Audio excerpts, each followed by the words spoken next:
Le Seigneur soit avec vous. Qu'est-ce que la liturgie? Qu'est-ce que la liturgie? Frères et sœurs, parler de la liturgie, c'est toucher du doigt une dimension fondamentale de notre foi catholique. En effet, la liturgie est inséparable de notre foi. Sinon, celle-ci n'est plus foi pratique, mais tout simplement confession abstraite. Et l'étymologie du mot en dit déjà long. Quand on parle d'étymologie, on veut parler là de la source linguistique de laquelle a été puisé un mot, c'est-à-dire la langue dans laquelle on trouve l'origine du mot que l'on dit actuellement dans une langue différente. Le mot liturgie est d'origine grecque. C'est leiturgia, formé de deux mots. Leitos qui signifie public et ergon qui signifie œuvre. La liturgia désignait le service public, littéralement l'œuvre publique. Rendu en français, le mot liturgie servait à désigner tout ministère public, que ce ministère soit profane ou religieux. Cela exprime que le mot liturgie pouvait être retrouvé dans le langage juridique, c'est-à-dire le langage de la loi, le langage des institutions, tout comme dans le langage courant, pas comme aujourd'hui. Mais pour nous, il est plus important de l'étudier dans le registre religieux. Et pour ce, une petite étude biblique s'impose d'abord. La liturgie dans les deux alliances. Dans l'Ancien Testament, lorsque vous vous intéressez au sens profane de la liturgie, surtout dans la version des Septante, c'est-à-dire la version grecque de la Bible, vous constaterez que le mot liturgie désignait banalement les services rendus aux princes par le sujet ou par les officiers, ou aux prophètes par le disciple. Pour vous en convaincre, lisez le premier livre des Rois, chapitre 19, verset 21, second livre des Rois, chapitre 6, le verset 15. Mais au sens religieux, le mot liturgie renvoyait aux choses du culte. Pour cela, lisez 2 Maccabées, chapitre 3. L'existence d'une liturgie juive était certaine aussi, puisque nous avons le célèbre Alléluia, cette acclamation qui signifie louer Dieu et qui était partie intégrante de la liturgie juive présente dans toutes les célébrations joyeuses en l'honneur de Yahvé. Pour vous en convaincre, lisez les psaumes 111 et 113. Dieu lui-même, par ailleurs, édicte de véritables règles liturgiques à Moïse à partir d'Exode 25 pour le culte qui devait lui être rendu par le peuple d'Israël. En outre, l'encens que nous utilisons aujourd'hui avait son usage liturgique dans l'Ancienne Alliance. Je m'explique. Il était placé devant le propitiatoire et était offert matin et soir sur l'autel d'or avec du feu sacré, tantôt sur les pains de proposition, tantôt sur l'offrande de gâteau. Il avait donc, l'encens entre autres, une dimension oblative. Lisez pour cela Exode 30, versets 7 à 8, Lévitique chapitre 16, des versets 12 à 13, puis chapitre 24, et ensuite Néhémie chapitre 13, le verset 9. Par ailleurs, les fêtes juives avaient leur liturgie propre. Par exemple, lors de la fête des tentes, le rituel liturgique comprenait des prières pour la pluie, une commémoration rituelle du miracle de la mer Rouge qui symbolisait pour les Juifs le don de la loi, et des lectures de prophéties annonçant la source qui devait régénérer Sion.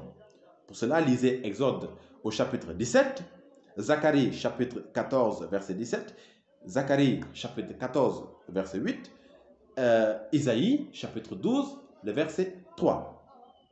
Il est aussi question dans le livre de l'Exode de vêtements liturgiques. Tais leiturgikas Aaron, Exode 31, verset 10, qui signifie les vêtements liturgiques d'Aaron. Cela veut dire tout simplement les vêtements de service qu'il portait pour assurer le culte de Dieu. Dans le Nouveau Testament maintenant, l'évangéliste Saint Luc présente la liturgie comme service divin avec l'épisode de l'annonce à Zacharie. kai egeneto os eplestesan hai hemeraites leiturgias auto. Cela signifie, et comme il arriva que les jours de sa liturgie ou de son ministère furent accomplis. Donc, les jours de service de Zacharie, Luc les appelle des jours liturgiques. En outre, l'intercession liturgique, Oshi Anna, qui a donné Hosanna, était adressée dans l'Ancienne Alliance à Yahvé par le peuple. Et les prêtres répondaient à cette acclamation, béni soit celui qui vient au nom du Seigneur. Psaume 118, versets 25 à 26. Elle est adressée dans le Nouveau Testament au Christ qui entre triomphalement à Jérusalem. Matthieu chapitre 21, Marc chapitre 11, Luc chapitre 19, Jean chapitre 12. Et manifeste l'accomplissement que le Christ donne à la liturgie. Lui qui est celui que Dieu a envoyé pour sauver les hommes. Aussi, la liturgie ne prend pas fin avec le Christ, mais elle prend plutôt une dimension nouvelle tournée vers le salut apporté par le Christ lui-même. Si nous poursuivons, le livre des Actes présente la continuité de la liturgie, mais dans la nouveauté évangélique, c'est-à-dire en vue de la mission. Saint Luc, qui est aussi l'auteur du livre des Actes, il présente les prophètes et docteurs d'Antioche, à savoir Barnabé, Siméon, Lucius de Cyrène, Manahen, Saul, en train de liturgiser. Leiturgunton de oton to curio kainestonton, c'est-à-dire comme il vaquait au service du Seigneur et qu'il jeûnait. Acte chapitre 13. Et c'est le fait de vaquer au service du Seigneur que Luc désigne par le terme leiturgunton, comme il vaquait au service du Seigneur. C'est-à-dire pendant qu'ils étaient en train de vaquer au service du Seigneur. Cette dynamique liturgique n'a jamais été perdue dans l'Église catholique. Au contraire, elle s'est enrichie, comme va l'indiquer la définition ci-après que lui donne le sens commun de l'Église. Pour définition, retenons que la liturgie est l'ensemble des règles établies par l'Église dans toutes les choses qui concernent le culte public, afin d'assurer à ce culte une tenue digne et sanctifiante. Je reprends. La liturgie est l'ensemble des règles établies par l'Église dans toutes les choses qui concernent le culte public, afin d'assurer à ce culte une tenue digne et sanctifiante. Les choses qui concernent le culte public sont entre autres les lieux de culte, c'est-à-dire les édifices, les objets de culte, les actions liturgiques, les temps liturgiques et j'en passe. Toutes ces choses, doivent obéir aux règles liturgiques. Alors, comment savoir qu'une chose n'est pas liturgique? C'est simple. Une chose qui, de sa nature, appartient au culte public, mais qui n'est pas conforme à ces règles, n'est pas liturgique. Je donne un exemple. Une statue de saint appartient au culte public. Vous êtes d'accord avec moi? Mais il faut qu'elle soit bénite. Si elle n'est pas bénite, comme la liturgie le demande, elle ne peut pas être utilisée au service de la foi. Disons qu'elle n'a aucune valeur chrétienne ni ecclésiale. Je dis ici bénite au lieu de béni parce qu'il y a une différence. Quand on dit un objet béni sans T à la fin, c'est un objet qui est béni mais pour un usage personnel. Disons un chapelet, une médaille. Mais quand on met T à la fin, c'est une chose qui a été bénite pour un usage liturgique. C'est pourquoi on dit l'eau bénite et pas l'eau bénie. C'est pourquoi on dit, par exemple, une croix ou bien de l'encens béni. On ne va pas mettre I seulement, mais on va mettre IT parce que c'est pour un usage liturgique. Après cette définition de la liturgie comme règle pour un vécu fructueux du culte public, il est intéressant à présent, bien-aimés, d'en toucher le sens mystique. Le mot mystique n'a rien à voir ici avec l'occultisme, rassurez-vous, comme nous l'entendons dans notre langage local. Non, le mot mystique désigne plutôt ici, dans le langage chrétien, la vue d'union parfaite et profonde avec Jésus dans l'Esprit Saint. Le sens du mot mystique, c'est l'union profonde avec Jésus dans l'Esprit Saint. Le catéchisme de l'Église catholique, au numéro 1070, nous donne déjà trois extensions mystiques du mot liturgie. La liturgie désigne la célébration du culte divin, l'annonce de l'évangile et la charité en acte. Donc, ces trois éléments, ces trois extensions mystiques de la liturgie, la célébration du culte divin, l'annonce de l'évangile et la charité en acte. Cela veut tout simplement dire, bien-aimés, que la liturgie poursuit chacun et chacune de nous dans ses dimensions et exige d'y être vécue. Elle exige aussi d'animer chacune de ces dimensions dans notre vie. La liturgie ne touche donc pas son but en nous si elle ne nous rend pas plus ardents à célébrer le culte divin, à annoncer l'évangile en parole et en acte et à poser des actes concrets de charité.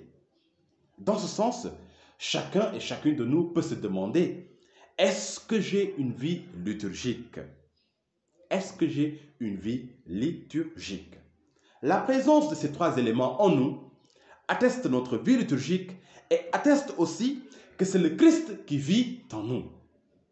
C'est le sens mystique de la liturgie. La Constitution Sacrosanctum Concilium de 1963, Concile Vatican II, donc sur la Sainte Liturgie, l'explicite en ces termes, je cite, « C'est donc à juste titre que la liturgie est considérée comme l'exercice de la fonction sacerdotale de Jésus-Christ, exercice dans lequel la sanctification de l'homme est signifiée par des signes sensibles et réalisée d'une manière propre à chacun d'eux, dans lequel le culte public intégral est exercé par le corps mystique de Jésus-Christ, c'est-à-dire par le chef et par ses membres. » Fin de citation. Sacrosanctum Concilium au numéro 7. Donc, le culte public intégral est exercé par le corps mystique de Jésus, c'est-à-dire par le chef qui est Jésus lui-même et par les membres que nous sommes. Dans la liturgie se réalisent ainsi pour nous les propos de Paul. Zode uketi ego, zede en emoi Christos. Si je vis, ce n'est plus moi qui vis, c'est le Christ qui vit en moi. Galates chapitre 2, le verset 20. Dans la liturgie, c'est le Christ qui vit en nous et qui agit à travers la célébration du culte divin, l'annonce de l'évangile et la charité opérante, c'est-à-dire la charité en acte. En vertu de cela, Sacrosanctum Concilium au numéro 10 stipule que la liturgie est le sommet auquel tend l'action de l'Église et en même temps la source d'où découle toute sa vigueur. Sommet auquel tend l'action de l'Église et source d'où découle toute la vigueur de l'Église. Fin de citation. Sommes-nous alors des hommes et des femmes liturgiques? Sommes-nous des hommes et des femmes liturgiques, habités du Christ? Parce que les deux vont ensemble. Sommes-nous alors des hommes et des femmes liturgiques, habités du Christ, pour impacter positivement ce monde? La question est posée à chacun et à chacune, et chacun et chacune doit en trouver la réponse. Le Seigneur soit avec vous.